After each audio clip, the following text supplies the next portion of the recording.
So hey everyone, welcome back to Android competitive classes. और मैं हूं मिशा। जैसा कि मैंने आपसे कहा था कि आज जो हमारा टॉपिक स्टार्ट होगा वो न्यू टॉपिक है। लास्ट क्लास में हमने क्या किया था, टेंस का जो टॉपिक है वो बिल्कुल कंप्लीट हो चुका है। साथ ही साथ उसकी लास्ट क्लास में हमने क्या किया था, उससे रिलेटेड प्रैक्टिस सेट किए थे कि जितने भी क्वेश्चन उन रूल से बनते हैं वो सब मैंने आपको लास्ट क्लास में करा दिए थे। और मैंने आपसे कहा था कि टेंस के जो रूल है इंपॉर्टेंट हमें क्या याद करना है, हेल्पिंग वर्ब और मेन वर्ब, क्योंकि आज हमें उन्हीं हेल्पिंग वर्ब और मेन वर्ब का काम है। क्योंकि टेंस से ही हमको क्या बनाना है, एक्टिव पैसिव वॉइस। जो आज का हमारा न्यू टॉपिक है वो हमको उन्हीं की हेल्प से करना है। तो आज जो टॉपिक है एक्टिव पैसिव वॉइस, उनके बारे में आज हम बात कर रहे हैं। अब देखिए, एक्टिव वॉइस और पैसिव वॉइस होते क्या हैं। एक्टिव वॉइस और पैसिव वॉइस, एक्टिव वॉइस वो होते हैं जो हम क्या करते हैं, सेंटेंस से बनाते हैं। और वो हम सेंटेंस जो है वो बन किससे रहे हैं, टेंस से बन रहे हैं। क्योंकि जो सेंटेंस है उसको बनाने के लिए हमको कितनी चीज़ों की ज़रूरत होती है, subject plus verb plus object, इन चीज़ों की ज़रूरत होती है। सबसे पहली चीज़ आप क्या लिखेंगे, जो वॉइस होते हैं, वॉइस दो तरीके के होते हैं। कौन कौन से, एक्टिव वॉइस और पैसिव वॉइस। कौन कौन से होते हैं, एक्टिव वॉइस और पैसिव वॉइस। अब देखिए, एक्टिव वॉइस और पैसिव वॉइस में सबसे पहले हमको क्या लिखना है कि आप एक पहला रूल तो सबसे पहले ये लिखिए कि जो टेंस होते हैं, टेंस वो कितने सेंटेंस से बने होते हैं, यानी कि 12। कितने, 12 सेंटेंस होते हैं। क्या होते हैं, 12 सेंटेंस। ठीक है। अब देखिए, अब हम पहले एक बार एनालाइज कर लेते हैं कि एक्टिव वॉइस और पैसिव वॉइस होते क्या हैं। तो एक्टिव वॉइस होते हैं क्या, जिससे एक्टिव वॉइस क्या होते हैं, जिसको हम क्या बोलते हैं, सब्जेक्ट प्लस वर्ब प्लस क्या होता है, ऑब्जेक्ट। ये क्या होगा हमारा एक्टिव वॉइस, या जिसको हम एक टेंस का सेंटेंस भी बोलते हैं, या हम इसको क्या बोलते हैं, टेंस का एक सेंटेंस भी बोलते हैं। एक्टिव वॉइस में क्या होता है, जो प्रायोरिटी दी जाती है वो किसको दी जाती है, सब्जेक्ट को, यानी कि डूअर को। किसको प्रायोरिटी दी जाती है, सब्जेक्ट को दी जाती है। जैसे कि मैं पढ़ाती हूँ, पढ़ा कौन रहा है आपको, मैं। काम क्या हो रहा है, पढ़ाने का। और जैसे कि मैं आपको कहूँ, मैं आपको पढ़ाती तो हूँ क्या, इंग्लिश। और ऑब्जेक्ट क्या है कि सब्जेक्ट, ऑब्जेक्ट क्या काम कर रहा है, इंग्लिश पढ़ाने का। तो ये हो गया हमारा एक्टिव वॉइस। लेकिन पैसिव वॉइस में जब हम इसको चेंज करेंगे, जब हम इसको पैसिव वॉइस में चेंज करेंगे तो हमें 2 से 3 चीज़ों के बारे में याद रखना है। कि पहला पॉइंट कि पैसिव वॉइस में जो प्रायोरिटी है वो किसको दी जाती है, ऑब्जेक्ट को। कि जो काम है ना वो किसके द्वारा कराया जाएगा, ऑब्जेक्ट के द्वारा कराया जाएगा। नॉर्मल सेंटेंस में यानी एक्टिव वॉइस में काम किसके द्वारा कराया जाएगा, डूअर यानी कि सब्जेक्ट के द्वारा।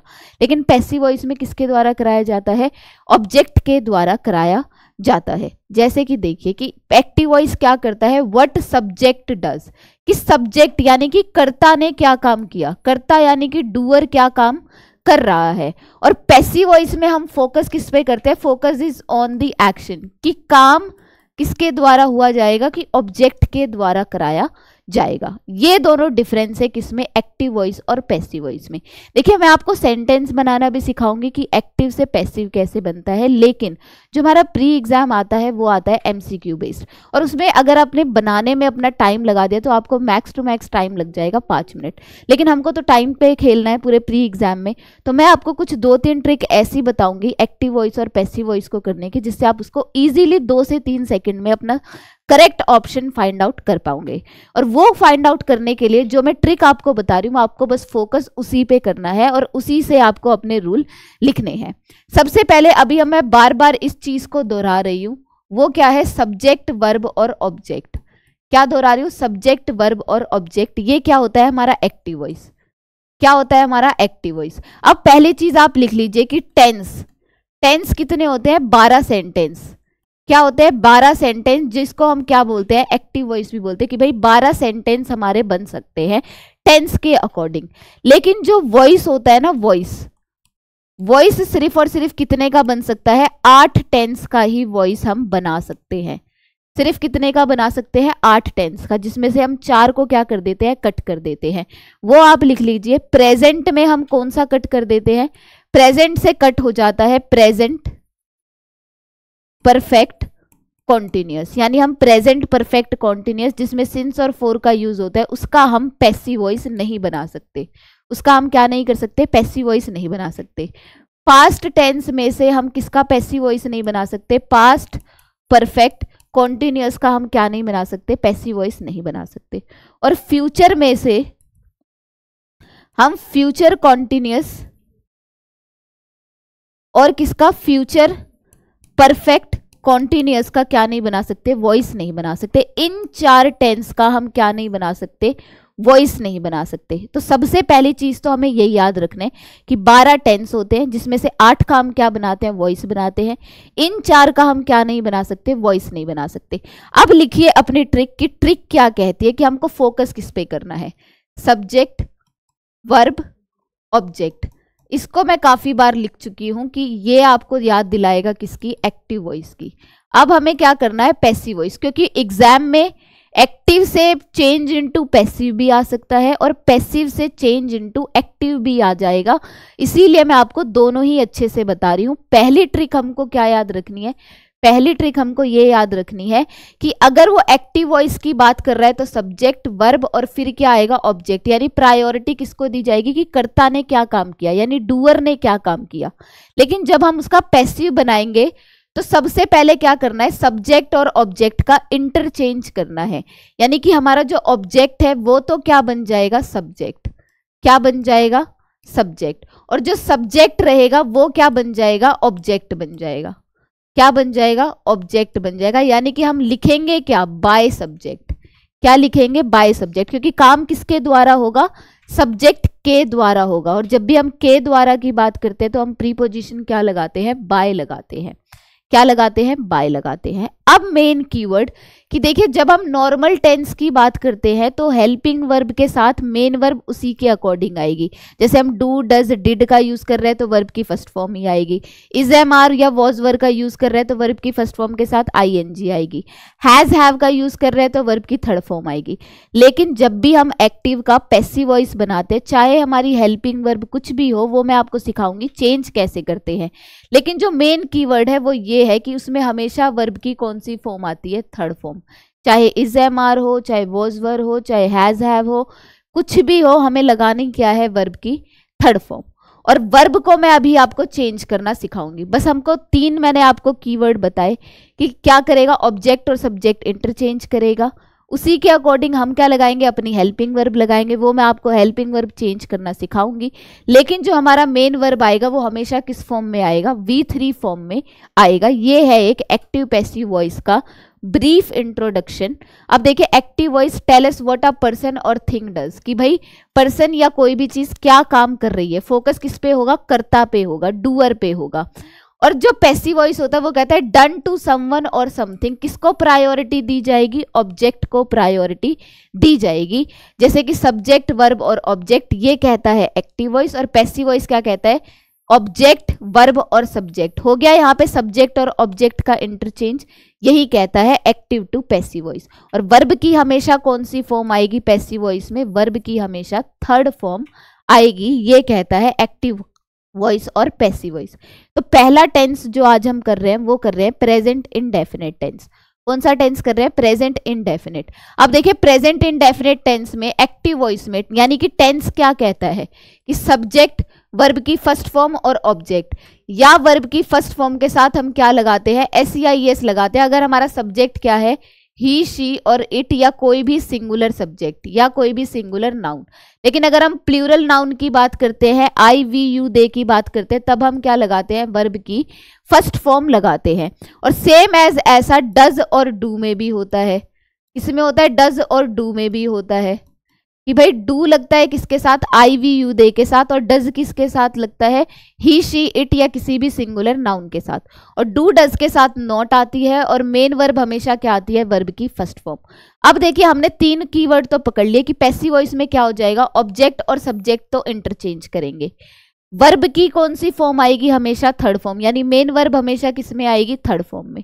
अब हमको याद रखना है जो ये डू डज है, वर्ब की फर्स्ट फॉर्म के साथ SEIS या वर्ब की फर्स्ट फॉर्म आ जाए तो वो चेंज किस में होगी, हमेशा इज, एम, आर में होगी। हमेशा किस में होगी, इज, एम, आर में। और हम ये इज, एम, आर किसके अकॉर्डिंग लगाएंगे, हम इस सब्जेक्ट के अकॉर्डिंग नहीं लगाएंगे, हम किसके अकॉर्डिंग लगाएंगे, ऑब्जेक्ट के अकॉर्डिंग। क्योंकि हमारा जो ऑब्जेक्ट है ना एक्टिव वॉइस का, वही आके हमारा क्या बन जाएगा, सब्जेक्ट बनेगा। क्या बनेगा, सब्जेक्ट बनेगा। और अगर सब्जेक्ट सिंगुलर है, ही शी इट है या कोई भी सिंगुलर सब्जेक्ट है तो हम इज लगाएंगे। अगर आई दे रखा है तो हम क्या लगाएंगे, एम लगाएंगे। और अगर कोई भी प्लूरल सब्जेक्ट दे रखा है, वी यू दे या कोई भी प्लूरल नाउन प्लूरल सब्जेक्ट, तब हम क्या लगाएंगे, आर लगाएंगे। यानी हमको याद करने की ट्रिक क्या याद रखनी है कि पैसिव वॉइस में यहाँ आएगा ऑब्जेक्ट, वर्ब की आएगी थर्ड फॉर्म, यहाँ पे आएगा बाय सब्जेक्ट, और यहाँ पे क्या आएगा, अगर वो डू डज वर्ब की फर्स्ट फॉर्म या वर्ब की फर्स्ट फॉर्म के साथ एस या ई एस की बात कर रहा है तो वो चेंज किस में हो जाएगा, इज, एम और आर में। ये हमको कीवर्ड याद करना है। ये हो गया हमारा प्रेजेंट इंडेफिनिट वाला केस हो गया। अब अगर मैं इससे रिलेटेड आपको एक क्वेश्चन कराऊं तो देखिए पहला क्वेश्चन क्या कहता है, शी कुक्स फूड। क्या कह रहा है, शी कुक्स फूड। शी क्या है, सिंगुलर सब्जेक्ट है। और देखिए अब अपना टेंस पहचाना है। कुक्स क्या कह रहा है, वर्ब की फर्स्ट फॉर्म के साथ एस या ई एस। कौन से टेंस की पहचान हुई, प्रेजेंट इंडेफिनिट की। बस हमको क्या करना है, वर्ब की फर्स्ट फॉर्म के साथ एस या ई एस किस में चेंज हो जाएगा, इज, एम, आर में। और ऑब्जेक्ट क्या बन जाएगा, सब्जेक्ट। तो यहाँ पे बना दिया गया है, क्या बनाया गया है, द फूड। या तो द फूड भी लिख सकते हैं लेकिन फूड भी लिख सकते हैं, क्योंकि आपको पता है किसी भी नाउन से पहले आर्टिकल का लगाना जरूरी होता है। अगर कोई सिंगुलर नाउन होता तो हम क्या लगाते, ए या ए एन। और उसके बाद देखिए जो वर्ब की फर्स्ट फॉर्म के साथ एस या ई एस है वो किस में चेंज हो जाएगा, इज, एम, आर में। फूड क्योंकि सिंगुलर सब्जेक्ट है इसलिए हमने क्या लगाया, इज लगाया। और कुक की थर्ड फॉर्म क्या होती है, कुक्ड होती है। कुक, कुक्ड, कुक्ड होती है, इसीलिए हमने यहाँ पे क्या लगाई, वर्ब की थर्ड फॉर्म लगाई। नेक्स्ट क्वेश्चन कहता है आई ईट चॉकलेट। आई क्या है, प्लूरल सब्जेक्ट है। ईट क्या है, यहाँ पे वर्ब की फर्स्ट फॉर्म है। ईट, एट, ईटन होता है, यानी ईटन क्या होगी, वर्ब की थर्ड फॉर्म होगी। और वो खा क्या रही है, मतलब मैं क्या खा रहा हूँ, चॉकलेट खा रहा हूँ। और चॉकलेट यहाँ पे फिर से आ गया द चॉकलेट, और ये क्या है, सिंगुलर सब्जेक्ट, क्योंकि ऑब्जेक्ट क्या बन जाएगा, सब्जेक्ट बन जाएगा। वर्ब की फर्स्ट फॉर्म के साथ एस या ई एस या वर्ब की फर्स्ट फॉर्म या डू डज किस में चेंज हो जाएगा, इज, एम, आर में चेंज होगा। तो सिंगुलर सब्जेक्ट के साथ हम क्या लगाएंगे, इज। और ईट की थर्ड फॉर्म क्या हो जाएगी, इटन हो जाएगी, यानी वर्ब की थर्ड फॉर्म हो जाएगी। जैसे कि मैं आपको एक सेंटेंस कहूं कि मैं कह रही हूं कि आई राइट अ लेटर। मैंने कहा आई राइट अ लेटर। अब मैं आपको कहूं ये क्या है, हमारा एक्टिव वॉइस है।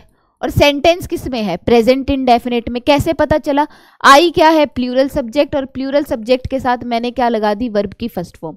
और बाकी क्या है, ऑब्जेक्ट। वर्ब मिलते ही, हेल्पिंग वर्ब मिलते ही, मेन वर्ब मिलते ही, फिर चाहे एक वर्ड हो, दो वर्ड हो, वो किस में काउंट होता है, ऑब्जेक्ट में काउंट होता है। अब हम इसका क्या बनाएंगे, पैसिव वॉइस। हमको क्या करना है, हमको ऑब्जेक्ट और सब्जेक्ट को इंटरचेंज करना है। तो हमारा ऑब्जेक्ट क्या है, अ लेटर। क्या है, अ लेटर। और अ लेटर के साथ मैं इज लगाऊं, एम लगाऊं या आर लगाऊं। अ लेटर सिंगुलर है इसीलिए मैं क्या लगाऊंगी, is. A letter is. Write की थर्ड फॉर्म क्या होती है, राइट, रोट, रिटन होती है। राइट होती है वर्ब की फर्स्ट फॉर्म, रोट होती है वर्ब की सेकंड फॉर्म, और रिटन क्या होती है, वर्ब की थर्ड फॉर्म। और पैसिव वॉइस में हमको हमेशा क्या चाहिए होती है, वर्ब की थर्ड फॉर्म। और किसके द्वारा लिखा जा रहा है, अब हम सब्जेक्ट को क्या बनाएंगे, ऑब्जेक्ट, बाय मी। अब देखिए हमेशा हम जो सब्जेक्ट को चेंज करेंगे, अगर वो प्रोनाउन से आता है तो प्रोनाउन का सब्जेक्टिव केस किस में चेंज होगा, ऑब्जेक्टिव में। अब आप कहोगे कि मैम हमने ऑब्जेक्टिव केस ही क्यों लगाया, तो एक बार आप प्रोनाउन का रूल याद कीजिए। यहाँ पे बाय क्या है, प्रीपोजिशन। क्या है, प्रीपोजिशन। और प्रोनाउन का रूल कहता है कि अगर जब भी कोई भी प्रीपोजिशन यूज होती है और उसके बाद अगर हम कोई भी केस लगाते हैं प्रोनाउन का, तो वो किस में होना चाहिए, ऑब्जेक्टिव केस में होना चाहिए। इसी क्योंकि मैंने आपको हमेशा कहा है हर चीज़ का रीज़न पता होना चाहिए। कभी किसी को रट के याद मत करो। अगर आपको रूल अच्छे से समझ है तब आप कोई भी सेंटेंस और ग्रामेटिकली किसी भी सेंटेंस के एरर को समझ पाओगे। इसलिए मैं आपको हर चीज़ ट्रिक से तो पढ़ाती हूँ, लेकिन हर चीज़ का मीनिंग भी बताती हूँ कि भाई ये चीज़ यहाँ पे क्यों लगाई गई है, यहाँ पे ये चीज़ लगाने का रीज़न क्या है।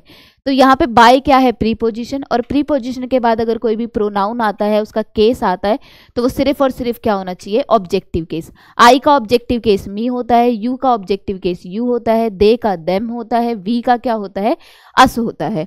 ये फिर भी मैं आपको बता देती हूँ। ये लो आपको मैंने दे दिया। आई का ऑब्जेक्टिव केस क्या होता है, मी। वी का क्या होता है, अस।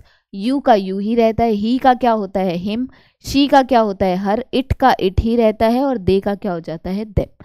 तो इसी से आप क्या कर सकते हैं, सारे क्वेश्चन को आसानी से बना सकते हैं। जैसे कि नेक्स्ट क्वेश्चन कहता है वी पुश दी डोर।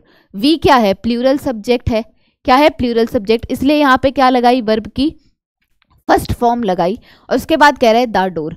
फिर अब हमको क्या करना है, सब्जेक्ट और ऑब्जेक्ट को इंटरचेंज करना है। हमारा ऑब्जेक्ट क्या है, द डोर, हमने उसको क्या बना लिया, सब्जेक्ट। द डोर क्या है, सिंगुलर, इसीलिए हमने यहाँ पे हेल्पिंग वर्ब क्या लगाई, इज। और पुश की थर्ड फॉर्म क्या होती है, पुश, पुश्ड, पुश्ड होती है, पुश्ड वर्ब की सेकंड फॉर्म, और पुश्ड ही क्या होती है, वर्ब की थर्ड फॉर्म होती है। ये हो गया हमारा सिंपल कौन सा टेंस, प्रेजेंट इंडेफिनिट। लेकिन मैं नेगेटिव के भी 2-4 क्वेश्चंस लगवा सकती हूँ। ये है आपके घर के लिए क्वेश्चन कि आप इसको अच्छे से प्रैक्टिस सेट में कीजिए और इसके साथ साथ आपके आंसर्स भी अवेलेबल है। पहले खुद से बनाइए, उसके बाद आंसर चेकआउट कीजिए। जैसे ही आप एक्टिव पैसिव बनाना सीख जाएंगे आप इजीली, बट मैं आपको साथ ही साथ क्या कराऊंगी, प्रैक्टिस सेट पे बताऊंगी कि आपको ऑप्शन एलिमिनेट कैसे करने हैं, कि आपको इजीली अपना आंसर कैसे मिल जाएगा। तो अब देखिए नेगेटिव सेंटेंस की, जैसे कि पहला क्वेश्चन है ही रीड्स अ नॉवल। ही क्या है, सिंगुलर सब्जेक्ट, और रीड्स के बारे में क्या बोल रहा है, वर्ब की फर्स्ट फॉर्म के साथ SEIS। कौन से टेंस को डिनोट करता है, बस हमको वर्ब से ही पता लग जाएगा कि हमारा टेंस कौन सा है, क्योंकि प्रेजेंट के बाद कॉन्टिन्यूअस आएगा, कॉन्टिन्यूअस के बाद परफेक्ट का तो हम बना ही नहीं सकते पैसिव वॉइस। तो ऐसे हम टेंस दिन ब दिन बढ़ते जाएंगे, इसलिए हमको ये याद करना बहुत जरूरी है कि टेंस कौन सा टेंस किस में चेंज हो रहा है। तो जो वर्ब की फर्स्ट फॉर्म के साथ SEIS है वो किस में चेंज हो जाएगा, इज MR में। और ऑब्जेक्ट क्या है हमारे पास, अ नोवेल, ऑब्जेक्ट क्या बन जाएगा, सब्जेक्ट। अ नोवेल सिंगुलर है, इसलिए मैंने यहाँ पे क्या लगाया, इज लगाया। रीड, रेड, रेड होता है, और रीड ही क्या होती है, वर्ब की थर्ड फॉर्म होती है। और बाय किसके द्वारा पढ़ाया जा रहा है, ही का ऑब्जेक्टिव केस क्या होता है, हिम होता है। ये हो गया हमारा correct passive voice. Next sentence कह रहा है he does not obey his teachers. देखिए ही क्या है, सिंगुलर सब्जेक्ट। अब डज नॉट के साथ क्या लगा दी, वर्ब की फर्स्ट फॉर्म। डू नॉट आ जाए, डज नॉट आ जाए। डज लगता है ही शी इट सिंगुलर सब्जेक्ट के साथ, और डू लगता है प्लूरल सब्जेक्ट के साथ। और ओबे, ओबे क्या है यहाँ पे, वर्ब की फर्स्ट फॉर्म, और हिज टीचर्स हमारा मेन सब्जेक्ट क्या हो जाएगा, ऑब्जेक्ट को हम सब्जेक्ट बनाएंगे तो हिज टीचर्स क्या हो जाएगा, हमारा ऑब्जेक्ट से सब्जेक्ट बन जाएगा। हिज टीचर्स क्या है, प्लूरल सब्जेक्ट बन गया आपकी बार। तो हम वर्ब भी, हेल्पिंग वर्ब भी क्या लेंगे, प्लूरल यानी कि आर लेंगे। आर नोट और ओबे की थर्ड फॉर्म होती है, ओबे, ओबेड, ओबेड होती है। वर्ब की सेकंड फॉर्म भी ओबेड होती है और वर्ब की थर्ड फॉर्म भी ओबेड होती है। और बाय ही का ऑब्जेक्टिव केस क्या होता है, हिम होता है। ही का ऑब्जेक्टिव केस क्या होता है, हिम होता है। जैसे कि अगर मैं एक क्वेश्चन कहूं कि आई रीड अ नोवेल, मैं क्या कर रही हूं, एक नॉवल पढ़ रही हूं, या मैंने कहा I do not read a novel. मैंने दोनों केस लिख दिए, नॉट वाला भी लिख दिया और सिंपल वाला भी। आई क्या है, प्लूरल सब्जेक्ट है, और उसके साथ क्या लगा दी मैंने, वर्ब की फर्स्ट फॉर्म लगा दी। आई क्या है, प्लूरल सब्जेक्ट है, और उसके साथ मैंने क्या लगाया, डू। लेकिन अगर मैं ही शी इट या किसी सिंगुलर नाउन की बात करती तो क्या लगाती, डज लगाती। तो अगर मैं इसका पैसिव वॉइस बनाऊंगी तो ऑब्जेक्ट जो है वो क्या बनेगा, सब्जेक्ट। अ नोवेल, अ नोवेल क्या है, सिंगुलर, तो वो जो वर्ब की फर्स्ट फॉर्म है किस में चेंज होगा, इज MR में। अ नोवेल सिंगुलर है तो मैं क्या लगाऊंगी, इज। रीड की थर्ड फॉर्म रीड ही होती है, is. A novel is read by. I का ऑब्जेक्टिव केस क्या होता है, मी होता है। आई का ऑब्जेक्टिव केस क्या होता है, मी होता है। ऐसे ही नेक्स्ट क्वेश्चन अगर मैं बनाऊं तो अ नोवेल, अ नोवेल सिंगुलर है तो मैं क्या लगाऊंगी, इज नॉट रीड बाय मी। पूरा का पूरा सेंटेंस ऐसा का ऐसा रहेगा, बस क्या चेंज हो जाएगी, हेल्पिंग वर्ब और main verb. Main verb third form, present indefinite की बात कर रहे हैं तो किस में चेंज हो जाएगा, इज MR में। बाकी सब्जेक्ट और ऑब्जेक्ट क्या करेंगे, एक दूसरे को इंटरचेंज करेंगे। अब देखिए इसमें जो ये 3 क्वेश्चन है ना, ये पूछे गए हैं इंटैरोगेटिव से। किससे पूछे गए हैं, इंटैरोगेटिव से। वो केस भी मैं आपको लिखवा देती हूँ। देखिए इंटैरोगेटिव से आपको 2 तरीके के सेंटेंस पूछे जाएंगे। इंटैरोगेटिव का मतलब मैंने आपको बताया था, इंटैरोगेट करना यानी क्वेश्चन पूछना, प्रश्न पूछना। वो आपको 2 तरीके से पूछ लेगा, एक पूछेगा हेल्पिंग वर्ब से और एक पूछेगा WH फैमिली से। WH फैमिली होती है हु, वाई, वेयर, व्हेन, ये वाले वर्ड, हाउ, जो किसको बताते हैं, WH फैमिली को। और अगर वो हेल्पिंग वर्ब से और प्रेजेंट इंडेफिनिट से पूछ रहा है तो वो हेल्पिंग वर्ब लगाएगा डू और डज।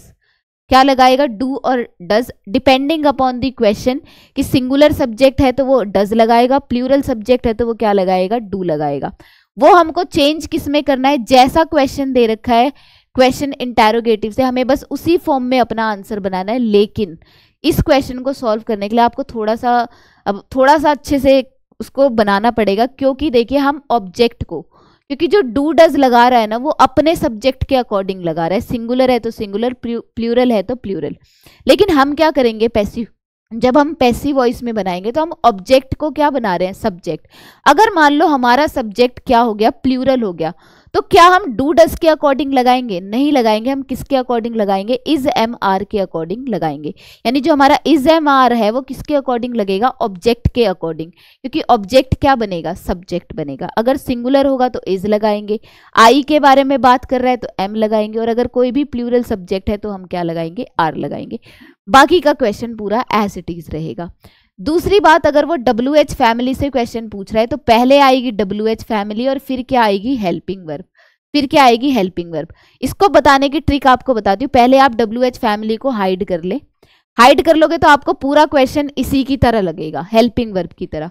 तो सेम एज सेम सीक्वेंस से बना लिया, ऑब्जेक्ट ले आए, सिंगुलर है तो उसी के अकॉर्डिंग हम क्या लगाएंगे, इज एम आर, ठीक है। और वर्ब की तो हमेशा थर्ड फॉर्म आई रही है। लेकिन WH फैमिली में क्या करना है, एज इट इज सारी WH फैमिली रहती है। जैसे कि हमने पूरा हेल्पिंग वर्ब वाला सेंटेंस बना लिया, और अगर वाई दे रहा है तो हम वाई लगाएंगे, वेन दे रहा है तो वेन लगाएंगे, वट लगाएंगे, वट पूछ रहा है तो वट लगाएंगे। लेकिन अगर वो क्वेश्चन में हु दे रहा है तो हु किस में चेंज होगा, बाय हुम में, किसमें चेंज होगा, बाय हुम में। ये है एक्सेप्शनल केस, और यही पूछता है वो एग्जाम में कि अगर वो WH फैमिली देता है तो वो हु को दे देता है, और हम क्या करते हैं, हु का हु ही करके आ जाता है, जबकि हु किस में चेंज होता है, बाय हुम में।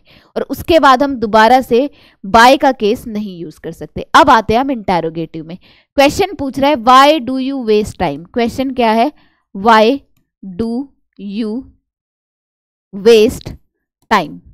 क्वेश्चन पूछ रहा है, देखिए क्वेश्चन देखते ही आपको वाई से समझ आ गया और डू से समझ आ गया, प्रेजेंट इंडेफिनिट है। क्या है, प्रेजेंट इंडेफिनिट। मैंने आपको कहा WH फैमिली से पूछे तो आप WH फैमिली को हटा दे और क्वेश्चन इसी से बनाए। यहाँ पे हमको क्या करना है, ऑब्जेक्ट को बनाना है सब्जेक्ट, और सब्जेक्ट को क्या बनाना है, ऑब्जेक्ट। टाइम आ गया हमारे पास। टाइम क्या है, क्या आप काउंट कर सकते हो टाइम को, नहीं काउंट कर सकते। अगर वो हमें टाइम दे देता 2 घंटे 3 घंटे तब हम उसको काउंट कर सकते थे। लेकिन टाइम अनकाउंटेबल नाउन है, और अनकाउंटेबल नाउन हमेशा क्या होता है, सिंगुलर होता है। तो उसके साथ जो हम हेल्पिंग वर्ब लगाएंगे वो क्या लगाएंगे, सिंगुलर। तो क्या हो जाएगा, इज टाइम।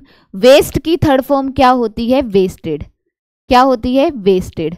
और यू का ऑब्जेक्टिव केस क्या होता है, यू ही।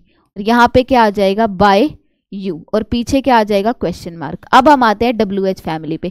क्या हु दे रखा है, नहीं दे रखा, तो वाई दे रखा है, तो हम क्या करेंगे, बस एज इट इज यहाँ पे क्या लगा देंगे, वाई लगा देंगे। तो आपके ये दोनों केस ही सॉल्व हो गए। कि अगर वो हेल्पिंग वर्ब से पूछता तो बिल्कुल ऐसा क्वेश्चन बनता, लेकिन अगर वो WH फैमिली भी ऐड कर रहा है तो सिर्फ हमको क्या करनी है, WH family as it is लगानी है, एक्सेप्ट हु, क्योंकि हु दे देगा तो हम उसको क्या बनाएंगे, बाय हुम बनाएंगे। जैसे कि देखो नेक्स्ट क्वेश्चन पूछ रहा है, who teaches you physics. Who किस में चेंज हो गया, बाय होम में। और हमने फिजिक्स और यू में से हमको मेन सब्जेक्ट, क्योंकि फिजिक्स किसको पढ़ाई जा रही है, तुम्हें पढ़ाई जा रही है, यानी मेन सब्जेक्ट फिजिक्स नहीं होगा, क्या होगा, यू। तो यहाँ पे क्या हो जाएगा, वाई यू के साथ जो हम हेल्पिंग वर्ब लगाते हैं, क्या लगाते हैं, आर लगाते हैं। और क्वेश्चन में हेल्पिंग वर्ब पहले आती है और सब्जेक्ट बाद में आता है। टीच की थर्ड फॉर्म क्या होती है, टॉट। क्या होती है, टॉट। और उसके बाद क्या आ जाएगा, फिजिक्स, और फिर क्या आ जाएगा, क्वेश्चन मार्क। नेक्स्ट क्वेश्चन कहता है which book do you read this days. देखिए जैसा सेंटेंस है ना, हमको बस उसी वे में क्या बनाना है, अपना पैसिव वॉइस। बस चेंज क्या हो जाएगी, मेन वर्ब और हेल्पिंग वर्ब। विच क्या है, एज इट इज। बुक क्या है, एज इट इज। बस सब्जेक्ट और उस किसको चेंज करना है हमें, ऑब्जेक्ट को। बुक क्या है, सिंगुलर, तो हम अपनी जो हेल्पिंग वर्ब लगाएंगे वो भी क्या लगाएंगे, सिंगुलर। रीड की थर्ड फॉर्म क्या होती है, रीड ही रहती है। और यू का ऑब्जेक्टिव केस क्या होता है, यू। और किसके द्वारा पढ़ी जा रही है ये बुक, बाय यू, यानी तुम्हारे द्वारा। तो बाय के साथ हम जो ऑब्जेक्टिव केस लगाएंगे वो क्या लगाएंगे, यू ही लगाएंगे। और किसके बारे में बात कर रहे हैं, दीज डेज के बारे में बात कर रहे हैं, तो यहाँ पे क्या हो जाएगा, दीज डेज। तो ये था आज हमारा प्रेजेंट इनडेफिनेट टेंस। जो कि चेंज किस में होता है, अगर प्रेजेंट इंडेफिनिट आएगा तो वो चेंज होता है इज एम आर में। वर्ब की हमेशा थर्ड फॉर्म लेता है। सब्जेक्ट और ऑब्जेक्ट क्या करते हैं, एक दूसरे को इंटरचेंज करते हैं। तो यही 3-4 पॉइंट पे हमको क्या करना है, अपना एक्टिव वॉइस और पैसिव वॉइस कंप्लीट करना है। तो आज मैंने आपको एक्टिव वॉइस और पैसिव वॉइस का इंट्रोडक्शन बताया कि एक्टिव वॉइस किससे, डूअर पे डिपेंड करता है कि डूअर ने क्या काम किया, कर्ता ने क्या काम किया, और पैसिव वॉइस किससे, ऑब्जेक्ट के द्वारा काम कराया जाता है और काम पे फोकस किया जाता है।